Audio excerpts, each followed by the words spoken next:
Hey guys. Hey Calvin. Okay. We're gonna start history so you guys can listen. All right, Ashlyn, you're gonna be my assistant today, and I'm not gonna do history class in there, but in a minute or two, I'm gonna have you go tap the arrow to the next slide. Okay, but not today, maybe next week. Okay. Me too. Okay, so last week we talked about the Battle of Gettysburg. So we're gonna take like 2 minutes and talk about it. And I would like you to raise your hand if you learned anything about Gettysburg or about the Civil War that you would like to share with everyone. Yes, Elena. They fought so he led the Union Army, and they won because they had like more supplies, Mm-hmm. and the South ran out of like people and food and dresses. Yes, Silas. Also, also during the Civil War, they invented ironclads. Mm-hmm. What's an ironclad? So an ironclad is basically a boat. The topmost areas are made of metal, but the lower areas are still made of wood. But they're below water, so they're not in any danger. So the Merrimack, which was a Union ship, was in a Virginian port, and it got taken over. They burned it though, so the South couldn't get it. It was still, however, mostly intact. Mm-hmm. So the Secretary of Naval, Naval. Mm-hmm. yeah, the Navy. He made an idea of ironclads. Mm-hmm. So he called it the Virginia. So that was the first ironclad, and then there was this famous inventor called John Ericsson. He invented another ironclad to fight the Virginia. The Monitor. Yeah, the first one was called the Monitor, Mm-hmm. and so it was actually a pretty equal battle for a while. Yeah. So it's unique. Very unique. That's really great. Thank you for teaching us, because I didn't get to talk about the ironclads. Yes, sorry. One of the funny guy, what's his name? Cushing? Cushing, yes, Cushing. He had an idea for a model ironclad that was fake of the tiny one. So the other people had lost the battle for them, and they were afraid. They would say, "Oh no, look at it! There it is!" Then they would retreat because they thought it was fake. Is this from one of your It's Nathaniel Hale stories? Yep, they did. Great. All right. And one more person. Ed, does anyone else want to share about anything they learned about the Civil War? Could you please stop tapping, please? Thank you so much. Okay, great. So we're heading into the end of the Civil War. All right, so the Battle of Gettysburg was a turning point. Okay, the South lost. This was Lee's offensive. He was trying to head towards Washington. What was the capitals of the South again? Who knows? The name of it? Yes, Eli? Charleston. Richmond, Virginia. Charleston was a big city because it was at the port, and Charleston didn't get beat by the North until towards the very end in 1864. So that it stayed open. Remember that when you're defending your land, you need to make sure that you protect the ports, the supply trains. They're not literally trains, they're just roads with access to supplies, right? A couple of us went to the Civil War reenactment. Did anybody go? Yeah. How about you share one thing you learned, Jem, from the Civil War reenactment? Well, they were real things. Mm-hmm. Yeah, Like real okay. guns and cannons. Mm-hmm. They actually looked like they actually died. I was excited. That was really cool. Yes, Silas? We got there near the very end, like there was 10 minutes left. But I'm wondering about like the horses during the war. They seemed very skittish. Like Wouldn't were they just trained to withstand sounds like that, like cannons? Yes. Mm-hmm. Yeah, because they have real cannons and guns there. What they would do is they practice, and so the horses are used to it. And also, when you're in control of the horse, you kind of control the horse enough to tell them that it's okay, that they don't need to be spooked. Yes, Ari. We live so close to it that sometimes we can hear the cannons firing. Mm-hmm. Yes, Eli. They're practicing. It would also, I think a lot of the horses died in the war because there were bullets everywhere being shot. Mm-hmm. Yeah. Lots of horses died, lots of humans died. Okay. After the Battle of Gettysburg, there were a couple other big battles. One of the things that Robert E. Lee tried to do was to protect the Capitol. Okay, so Robert E. Lee was spent a lot of the last few months protecting Richmond. And the two main generals, Robert E. Lee and Ulysses S. Grant, which I got this great book from one of our fellow students, which has beautiful photography in it.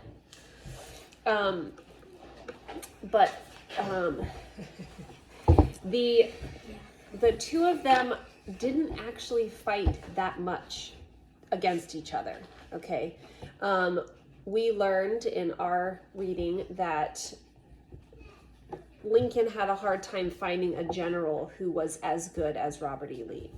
So he picked Grant towards the middle of the war, right? So first it was Meade, and then he had a couple other generals, but the main one ends up being General Ulysses S. Grant. Here's a picture of him. Does anybody know anything about him that's interesting? Did anybody read? Yes, sir. Doesn't he also end up becoming president? He does become president. Yes, Ashlyn. He also didn't like Jews. Yeah, correct.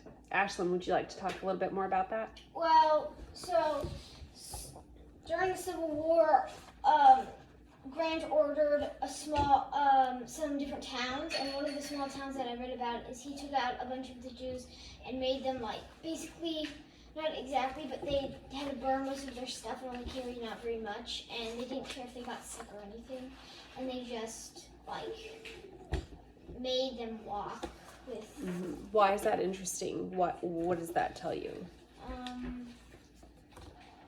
Yes. He probably wasn't a Christian, and Yeah, sometimes even if they were Christians or claimed to be Christians, there's still sometimes hate that lives in your heart that you're just not kind to everyone. Yes, sir. why didn't he like Jesus? I don't know the answer to that. There was a lot of prejudice towards people who were not like them, even whether it was their culture that they came from or the color of their skin, right? Because we do know this as a big issue as to the slavery issue. I don't understand the hate towards Jewish people, but it has been around for almost ever since Jesus' birth, right? Oh, but does it have to do with the Gentiles? Because they thought they were not as special or something? Well, we are all Gentiles because none of Yeah, us I are know. Jewish. So it would be the Gentiles hating the Jews, which it used to be the other way around. Yeah. So I'm not sure where the hate comes from. That's something that we have to learn about. So here's Robert E. Lee. I always thought he was so stately looking. All right, so remember he's the Virginia general. He was not pro-slavery, but was more pro-states' rights. Okay, so just want you guys to get the visual on him so you can remember what he looks like. Do you guys know that game Guess Who? You know how you play that game, you flip cards? I would love one day to make a Guess Who Civil War. That'd be very fun. Or just a Guess Who history with all the people we know. Okay, so what we're going to talk about today are the last few advances of the war. So who knows about General Sherman? Has anybody heard about Sherman's March? No. Okay. So, William Tecumseh Sherman. He was a general for the Union, and a lot of the battles that we've talked about were fought in those border states. Do you guys remember? Not really the United States, right? So they were all kind of fought right here, right? Between Virginia and Maryland, and we were there was pretty big battles here to access the Mississippi River. Ashlyn and Noah, you guys look up here, right? So we're at Charleston's right here. This is Fort Sumter, right? The city of Atlanta is right here in Georgia. Okay, what? Nah, it's okay. So Sherman was a Union general, right? So this is the Union and this is the South, all right? So he marched from Atlanta to the ocean, and he destroyed a lot of big towns, okay? And it's called the Sherman March, and what they were trying to do was take over all the big cities that were in the South, okay? So this is a really interesting thing, because prior to this time period, how were battles fought? What would they do? Ari. Line up and shoot each other. Line up and shoot each other, right? Or maybe shoot cannons at each other. Sometimes they'd hide in the trees. But this form of modern, put it in air quotes because it means more recent, warfare where you are destroying the towns is similar to like what the Native Americans would do when they fought each other, right? They would destroy the town that they just took over, or like the village. So this is an interesting part of the war, where Sherman just marched east and kind of destroyed all the southern cities. So this is another kind of punch for Lee's army to be beat, because all of these big cities are now destroyed. So pretty much Lee heads back to Richmond and just is defending the capital. And eventually he loses. Okay, and he has to surrender. Yes, sir. What's a shell? It says right there. A shell is a piece of cannon or a piece of a bullet, but it's usually a piece of the cannon that explodes. So that was just a picture of Atlanta. So this is a big deal. Another just kind of turning point in the war is Sherman's March, so you guys can learn about that for me. Something that I forgot to talk about last week when you guys watched the video was the Emancipation Proclamation. So who knows what that is? Yes, Cyrus. After the battles of Gettysburg. It was the Battle of Antietam and Chancellorsville. Yeah. Both Union losses. Yeah. Abraham Lincoln thought it a great opportunity to issue something he was writing. He had been writing for a while. Called the Emancipation Proclamation. So he issued it. It said that all slaves in states were free. All states were free. It didn't free very many slaves though, but it earned great respect for the North. And what would be a reason that what would be a reason that Abraham Lincoln would, besides just being nice to the slaves, what would be a message that he's sending to the whole country? Yes, Ari. I thought you were asking me. Yes, Jem. Oh, Okay, so Lincoln is kind of saying, if you want to be back in the Union after we kick your butts here in the Civil War, there will be no slavery. There's no doubt about it. Okay, so it freed all the slaves in the states. Now remember, 11 of the states are no longer a part of the Union. They have seceded, remember? So those 11 states don't have to obey Lincoln unless they want to rejoin the Union, which they will do in 1865 when the war is over. Does that make sense? So he's kind of like, if you want to come back, this is who we are. We're not going to budge. Yes, Ari. keep forgetting. Ashlyn, can you go change the picture to the next picture? Yes. So, I'll share this with you guys, but the next picture is it's like the actual proclamation.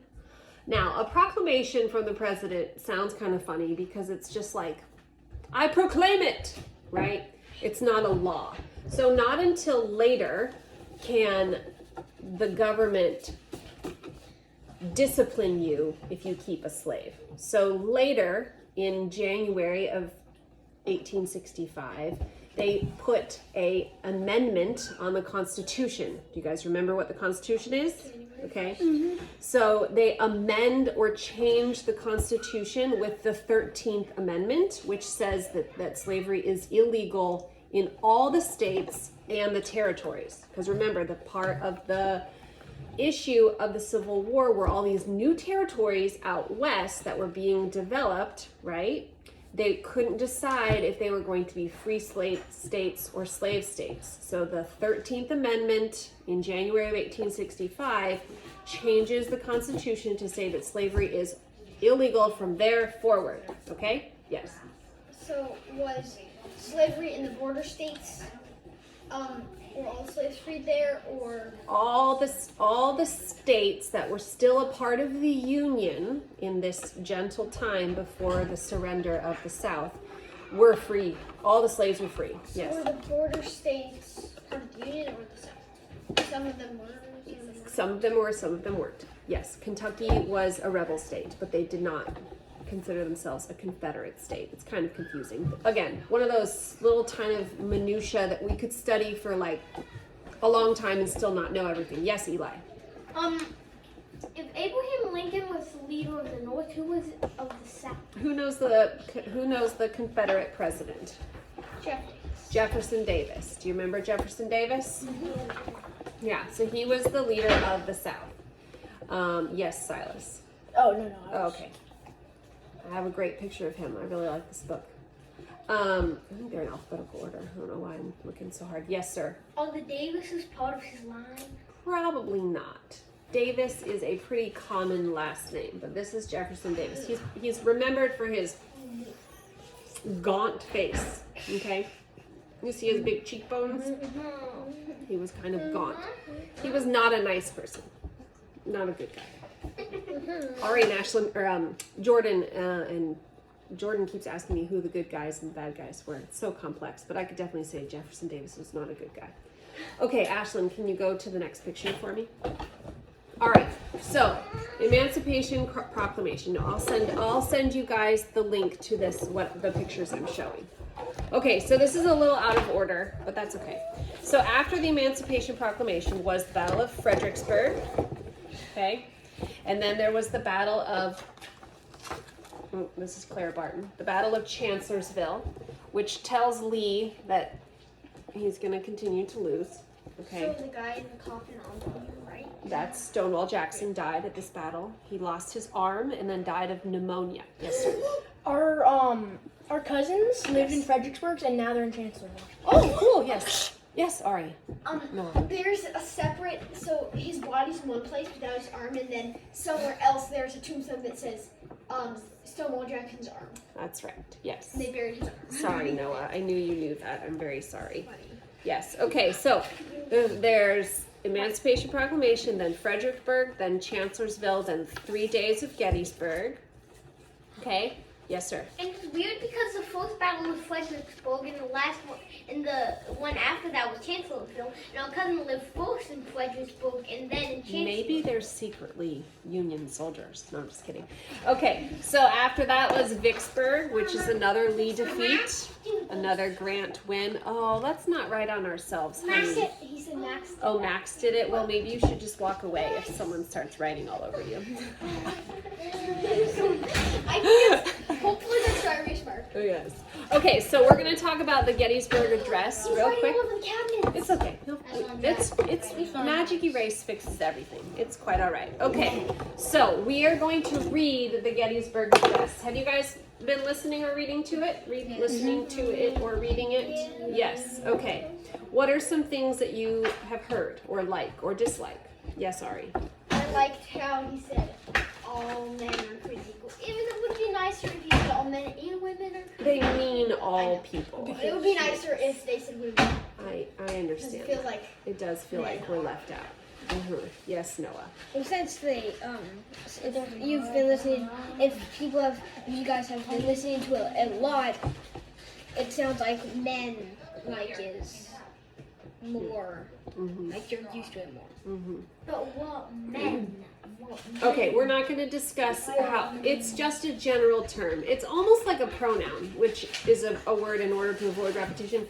Men means everyone, men and women, all people, all mankind. Okay, so up there is a painting of Abraham Lincoln giving the Gettysburg Address. Okay, so the Gettysburg battlefield, the war was ended July 3rd, 1863. He didn't speak until November of that year, where they had kind of like a big funeral for everyone that died.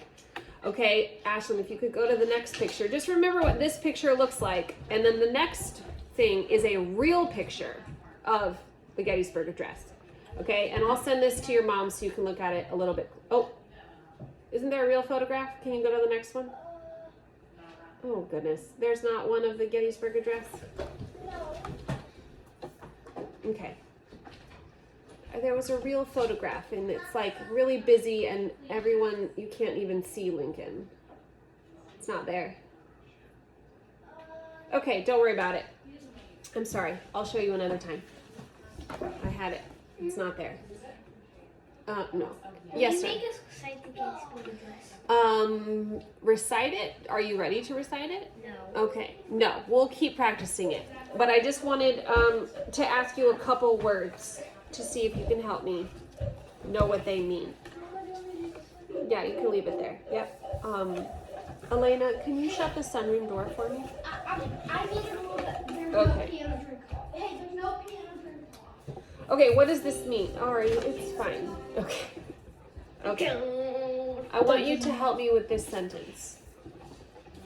It is for us, the living, rather to be dedicated here to the unfinished work which they who fought here have thus so far nobly advanced. What does that even mean?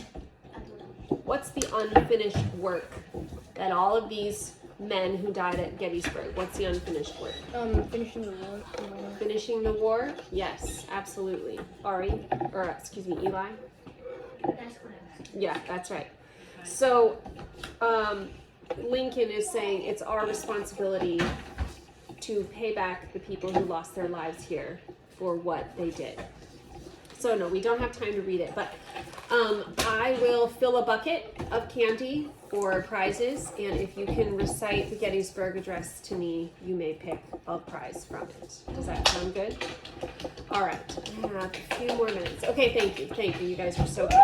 How Yes. much all of the Gettysburg Address? Next time, raise your hand and wait until he's done. All of the Gettysburg Address and the candy bars will not be little. We'll get you guys some good prizes, okay? All right, so Richmond is left to defend itself. Atlanta burns with Sherman's march. Okay, these are all we're heading towards the end of the war. Next week, the war is over. Actually, the war ends today. Okay, so Lee surrenders at Appomattox Courthouse in Virginia. So this is the end of the war. 4 years long, lots of people died. States were divided. It takes some time, and we're going to talk about this term Reconstruction. Okay, that's the name of the time period that we're going to enter after the Civil War. Let's raise our hands next time, please. Hold on 1 minute, please. Put your hands down for 1 minute, please. So this week, you can define some terms in your notebook, write some dates in your book of centuries. Some important things I want you to remember are the terms surrender, negotiate, antebellum, assassinate. All right, we're going to go on to our next time period. Put your hand down. Antebellum, we're not going to... Put your hand down, please. Ashlyn, can you go to the next picture, please? Okay, what does the term assassinate mean? Yes, Silas. It means to you have like a mission or something. You can have a mission or something to kill a certain person. Mm-hmm.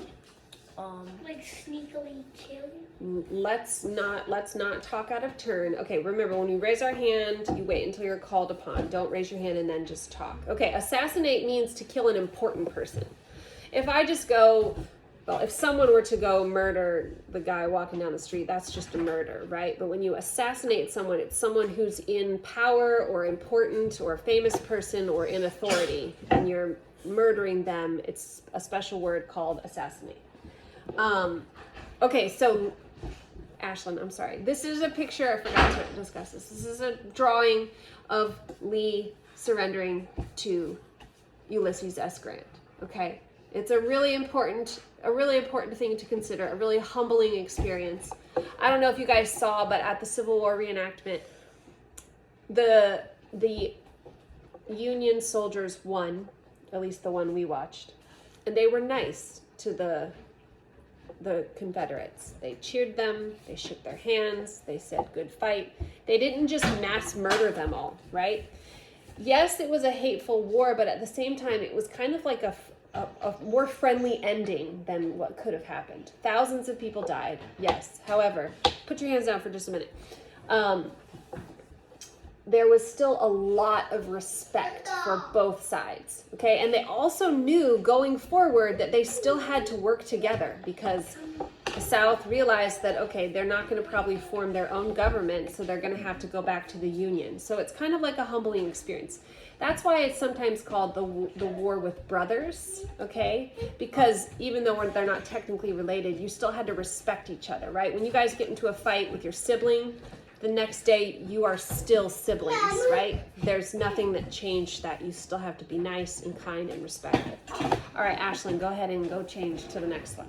Yes, questions? When we were at the Civil War reenactment, the Confederates won. Oh, and really? they were We should have gone the they were second mean. day. Oh, that's interesting. Thank you for telling us. So when we went, the Union was very nice.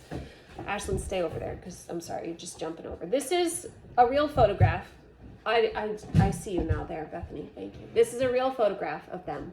So this is like literally what they look like. Isn't that amazing? They're so cool. I love them so much. Wish they were my uncles and grandpas. Okay, next picture, please.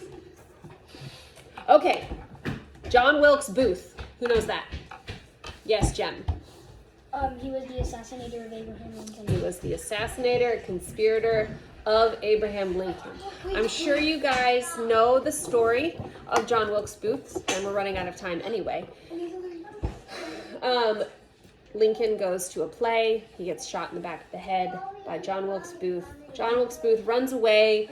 For a few days, he's shot. Ashlyn or Bethany, you could go to the next picture. What's interesting is that John Wilkes Booth was an actor. In fact, he performed in Julius Caesar. Okay, so why is this important? Those of us who remembered Julius Caesar is murdered, right? By his conspirators. John Wilkes Booth knew Shakespeare. He knew that murdering someone in charge is going to make a ripple wave effect in the country. I love all your hands up. 1 minute, please. Okay, so here he is on the left. Here's his reward. Still at large, the murderer. This is the actual paper that was printed. Okay, remember, this is so cool that we have these artifacts now. It's such a modern time period. Eventually, he gets into a little fight with some local militia, and he dies from a leg shot wound, okay? But even at his deathbed, dying on his deathbed, he's not praying to God for forgiveness, nothing. He's literally saying, useless. He says, useless. This is useless, this war, this man. And he just hated Lincoln so much. Is this a fact or a question? It's a fact. No facts. Kind of. Okay. So, you may not sharpen your pencil right now. Yes, sir. Weren't both murdering Julius Caesar and Abraham Lincoln both assassinations? Yes. Mm-hmm. Absolutely. Yep. Did you have a question? Okay. I love all your facts, but sometimes we have to share facts later, like during lunch. Okay, so this week, please write your narration on Lincoln's assassination, the last battles, Sherman's march from Atlanta to the coast, or another thing that's sort of the ending of the war. You could write it about the Emancipation Proclamation or something like that. I want you to remember, thank you, timer. I want you to remember the importance of writing your dates down. Okay, 1865 is a really unique year because we have the Emancipation Proclamation, we have Lee surrendering to Grant at Appomattox, and we have the death of, did I already say Lincoln? The assassination of Lincoln, and then we have the Union accepting the states back in.